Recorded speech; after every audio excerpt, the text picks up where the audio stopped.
In 1964, a fictional president famously said, "Gentlemen, you can't fight in here. This is the war room." That's from Dr. Strangelove, Stanley Kubrick's classic, satirizing Cold War fears of nuclear annihilation. But in the real world, 60 years later, they're still fighting in the war room, the UN Security Council. It's too late, my dear colleagues, to speak about de-escalation. Too late. The Russian president declared a war on the record. Should I play the video of your president? Ukraine's ambassador to the UN, Sergei Kislitsia, delivered an impassioned speech on the council floor at the very moment that Russia began invading his country. The president of the council at the time happened to be Russia, and Kislitsia could not contain his contempt for the irony of the situation. There is no purgatory for war criminals. They go straight to hell, Ambassador. So how did it come to this?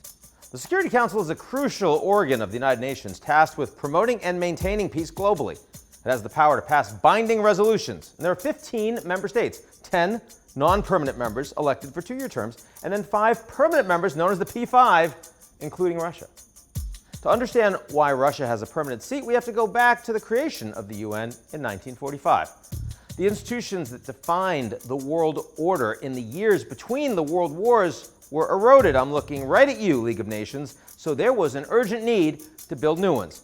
And when you create new global systems, guess who gets to do it? The countries with the most power. Here, leaders of the United Nations, representing all but a fraction of the Earth's population, are laying the foundations of international security in the post-war world. So the Americans and their allies built the UN at the end of World War II, including the Security Council. And the P5, the permanent members who have veto power to block any resolution the Council passes, they are the winners of that war. The US, UK, France, China, and the Soviet Union. Problem is, the balance of global power changed very quickly. Former allies became adversaries. By 1948, that's just 3 years later, the Berlin blockade happened, the Soviets cutting some 2.5 million people off from electricity, food, and medical supplies, effectively starting the Cold War. At that point, the Allies were probably thinking, wow, wish we hadn't given the Soviets a permanent veto on the Security Council, but it was too late. The Council was created and fundamentally broken all within 3 years. Since 1945, the veto has been used more than 250 times, most frequently by Russia, followed by the United States. The P5 has blocked resolutions on human rights, terrorism, war, chemical weapons, and even climate change. 80 years after its creation, it's clear the Council does not reflect today's geopolitical reality.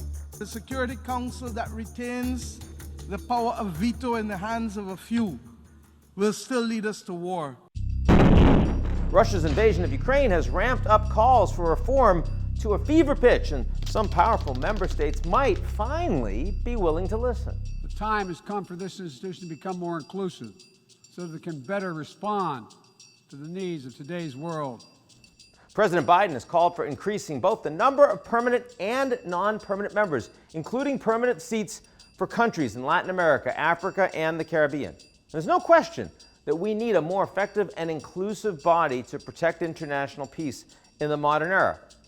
But can the UN's 193 member states put aside their differences to create it? That remains to be seen.